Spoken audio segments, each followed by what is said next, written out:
Hey everybody, I'm Flying Scorpion, also known as Boozbaz, and I'm going to try to read through the Viridian patch notes within about 30 minutes. Now, there's a ton of stuff in this patch. It's a big patch. There's a lot of stuff happening here that's been needing to happen for a long time, and Eve, I'm really glad and thankful for this patch. Overall, it's a great step in a good direction. But it's a lot to read. So I'm going to skip over the stuff that deals with capital ships or, wormhole space or nullsec stuff, and just focus on the stuff that I actually know some stuff about. So that would be, high security space, low security space, faction warfare, and industry, and a little bit of mining. So without further ado, let's get into it. The first thing they talk about is corporation projects, which is a big deal. These really give people who are in leadership positions in corporations the ability to manage their members much more seamlessly with in-game tools rather than using third-party apps and creating content kind of like missions. So you can create these projects. The first one is a manual free-form type of project, so it's just a customizable blank canvas. The second type is deliver item, which I think is going to be the most helpful type of project. So you can say deliver 100 million units of titanium to our corporate office at this station. This makes the logistics of running a corporation a lot easier. We can actually assemble building materials, blueprints, modules, dog tags, whatever it may be, in the places where we need them to be. It helps onboard players better because players will join and they go, what do I do? Where do I go? What does the corporation need? Well, all you got to do is say, look at the corporation's projects, and you will find your answers there, and they can more easily know what to do. And also their contributions will be tracked as well. If you have 100 million units of titanium that are needed, you can see the top people who contributed to it. And that's the same for these other projects as well. The next one is destroy non-capsuleers. That means blowing up NPCs. I don't really know how exactly I would use this in my corporation that operates in high security and low security space. But what I could use it for is for tracking who is online, blowing up NPCs, and where they are doing that. So I think it'll see limited use in my corporation. Damage capsuleers. So this is quite good. In a PvP fight, a member can contribute to this project by dealing damage to another player, thus being recognized and rewarded for their effort without having to strike the final blow. So up until now, the only way to really get recognized for a kill within the in-game tools is to get the final blow, and then it shows up on the corporation's kill board. But what if you deal damage to an enemy and somebody from another corporation gets the final blow? We just had that happen yesterday. We were out and doing some PvP with a small gang of about somewhere around 5 to 10 frigates, destroyers, and a cruiser, and we got into a fight with a Hyperion battleship. And in Minmatar Militia, you network across the militia, across other corporations and alliances. It's kind of like coalition. And you wind up with sort of like a ragtag group, often kitchen sink, with different players from different organizations working together. And so we blew up this Hyperion. It was worth about 900 million-esque. And we did a lot of damage. It took a lot of shooting to blow this thing up. And one of the members of the fleet that wasn't part of my corporation got the final blow. And if I wasn't there to see that happen, I would be aware of my members contributing to such a kill, unless I went and looked at a third-party app. Now we can see this stuff in-game. The only thing that's lacking here is there's no real way to track logistics, healing, repairing other ships, and I think it would be good to not only see, the top damage dealers in the corp when it comes to PvP, but also the top healers, the top repair pilots in the corporation as well. But anyway, that's just wishful thinking. Okay, so mining ore, that's the last one on the list. It's a project that can be used to incentivize mining in a specific solar system to, for example, raise its industrial index. I can see myself maybe using this to direct my members to mine in systems that spawn yttrium. It's a high-value ore, so it spawns in the same place all the time, or we could direct them to mining ice in specific places where ice spawns, for example. So there's some uses for that. Corporation CEOs and directors have access to the project creation tool, which they can use to create up to 100 active projects. They also have access to a special tab for each project that displays each member's individual progress towards the goal of an active project and how much they contributed when the project is completed. Anyway, corporations with an office in either a station or an upwell structure will have a new hangar called Projects. This hangar can have items dropped into it that are required to progress the Deliver Items project. Unlike other corporation hangars, this one does not have configurable access and is only accessible to either the corporation CEO or directors. Other members have drop access only. I don't like this, and the reason I don't like it is that I need to be able to delegate project management responsibility to my sub-leaders without having to promote them all the way up to director level, because director level comes with too much power, especially if the only thing I want them to do, for example, is inventory management on stuff being delivered to the project's hangar. So I think it would be better if the hangar could be customizable, like the other hangars are, like you to configure access to it, or for there to be a project manager role. If you go down and you look at the new SKINR system, they created a new brand manager role. So why did they create a brand manager role but not create a project manager role? I don't know. I hope that CCP changes this and adds either a project manager role or gives you the ability to give specific access to the hangar without necessarily giving people full-on director access just to do this one thing. Okay, the last one is you can just drag the projects into the chat, just like, just about anything else that can be dragged and dropped.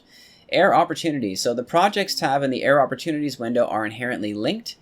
Clicking a project within the projects tab will bring the member to the project's entry in the Air Opportunities window. For a corporation member simply looking for a project to work on, the Air Opportunities window will be their primary means of accessing core projects. So I think it's good to consolidate information, to link it up together. This makes things more intuitive and easier, and you're less likely to go digging down a rabbit hole through a Byzantine labyrinth maze user interface and find yourself at a dead end not finding what you were looking for. So this is a step in the right direction, and I hope they do more of consolidating areas in the game in the user interface, linking them together, or putting them in the same spot.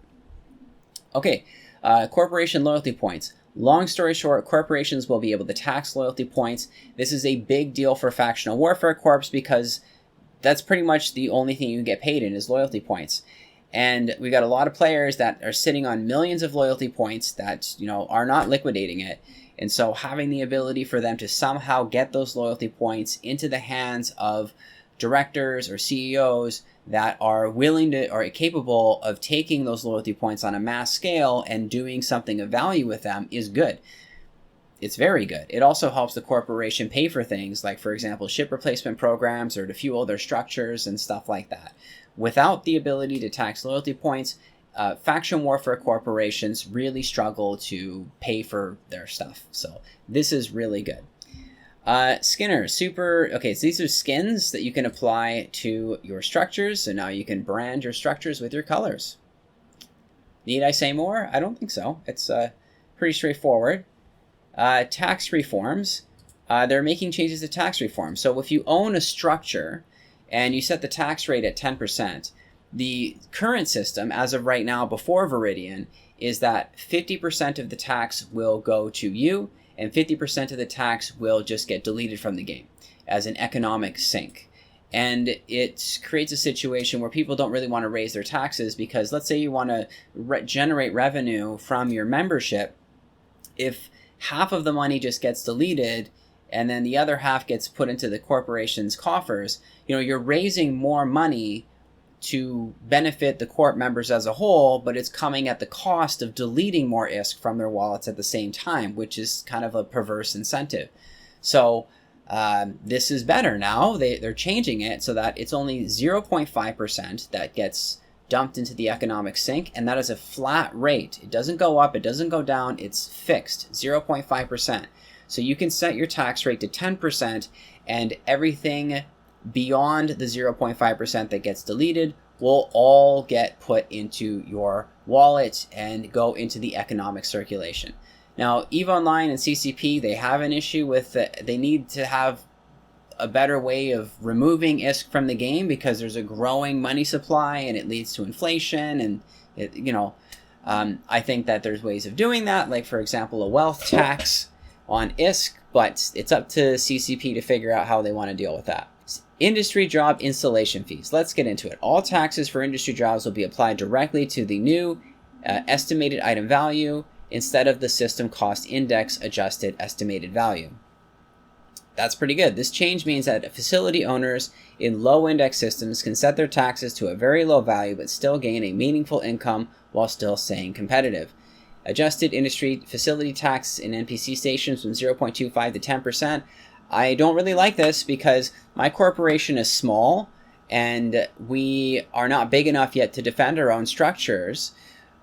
We can generate enough money to put structures up, but we don't have enough pilots to get out there and defend them. And so, when we put structures up in low security space, they just get attacked.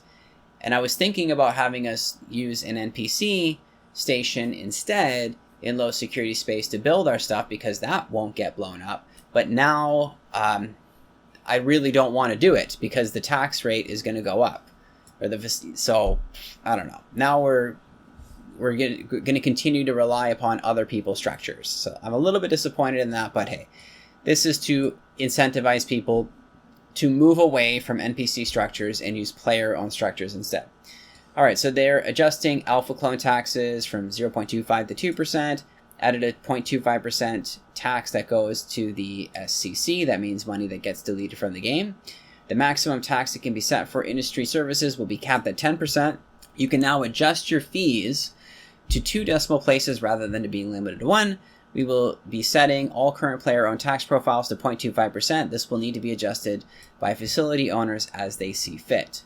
So we're going to skip past the math on this, and I'm just going to keep on going right past all this.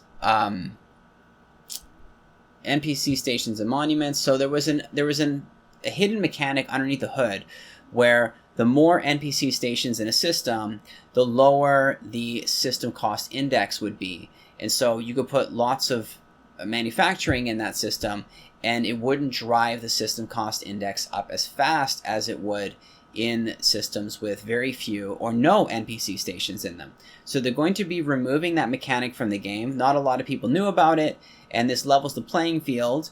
And so what I expect to happen is all of these large volumes of infrastructure that have been built up in these stations with also lots of NPC stations there are going to be dispersed a little bit, and all these systems that are completely empty, there's no NPC stations and no player-owned structures there as well, are going to start getting filled up with player-owned structures because now they can ramp up their manufacturing there without having a disproportionately higher system cost index to their neighbors who have lots of NPC stations in their system. Okay, Lancer Dreadnoughts. I'm going to skip past that because I don't know much about capital ships. I don't fly any. Marauders. All right, so Marauders are currently overpowered. That's basically the long story on that. There's very little counterplay. The only solution to fighting Marauders in high security space is to have more Marauders on your side. So, there's really not much you can do against them except have more of them. Well, that's going to change. They're going to increase the duration of the Bastion module from 30 seconds to 60 seconds. What the Bastion module does is when you turn it on, your ship can't move. Your Marauder is stuck in place. It's really tanky and it does a ton of damage, but it can't move. It's like a turret. Having a 30-second duration on it was rather short. It gave them the ability to just get out of Bastion and then micro jump away. They also have a cooldown reduction time on the micro jump drive, so they can be actually quite mobile. They're also removing the electronic warfare resistance bonus to sensor dampeners, tracking disruptors, and target painters to Marauders.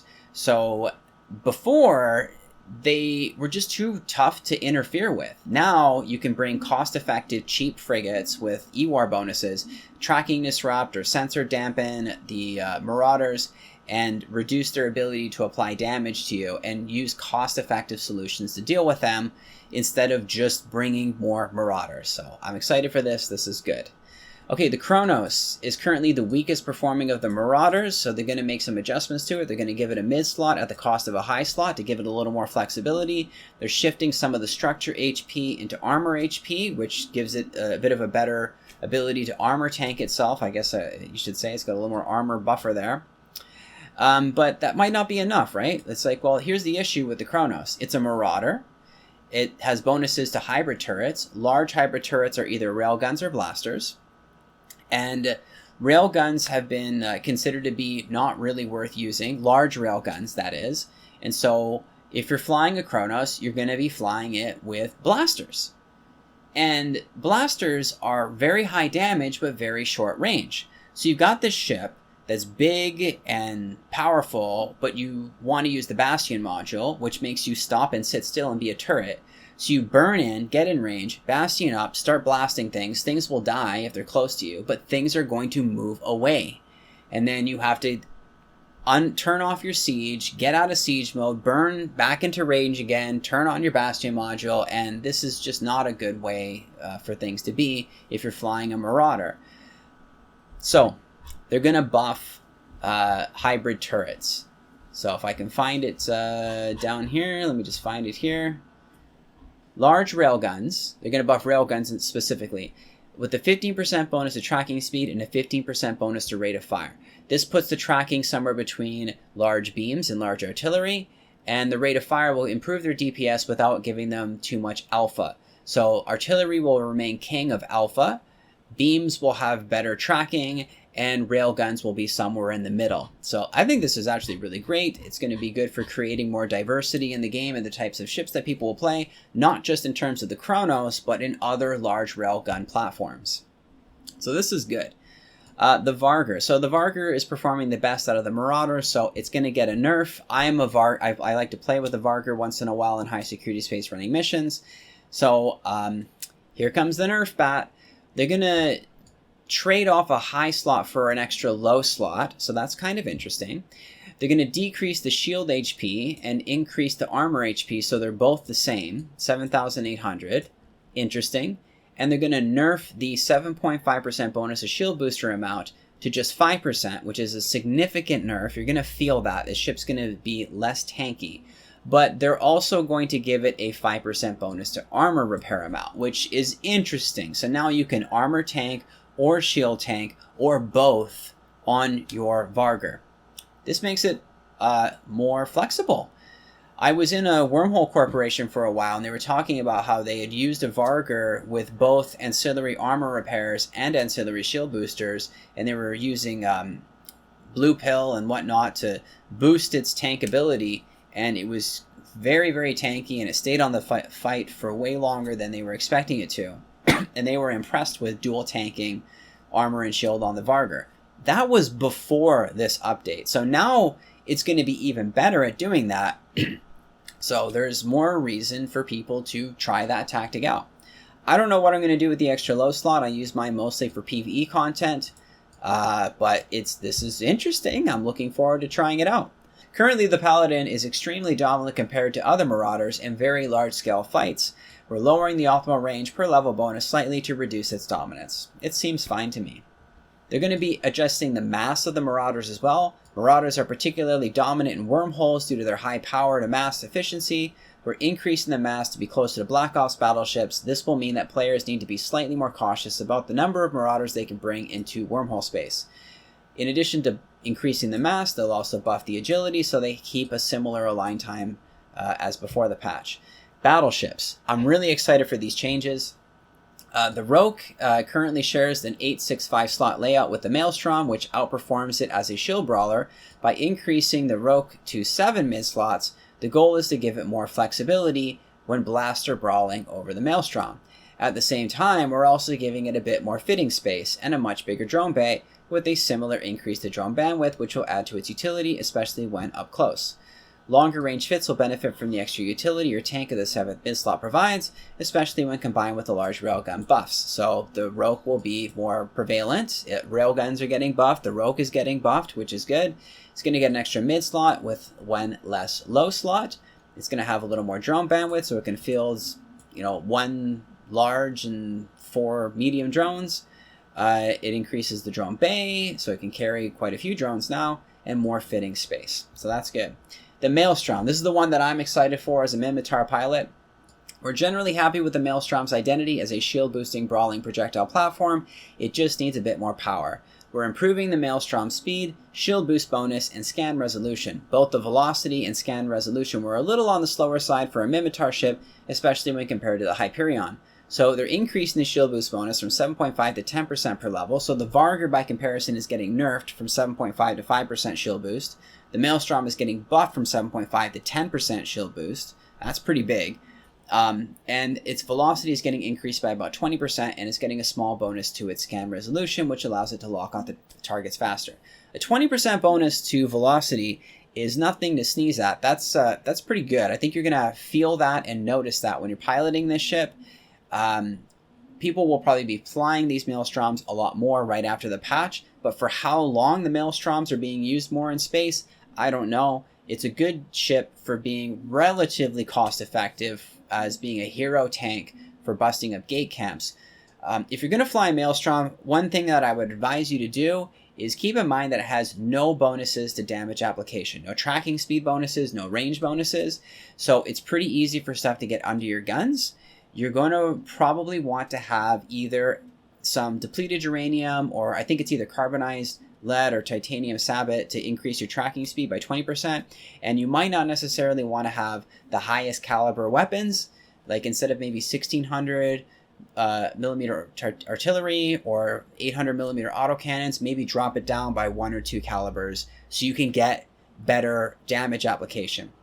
However, with the 20% bonus to its velocity, it will have an easier time applying damage because it can more quickly get ships into its optimal range and can keep them in its optimal range for longer, if not indefinitely. So you won't be stuck in a situation where you're too slow to catch up to stuff that's running away from you, or too slow to get away from things that are getting close and getting underneath of your guns.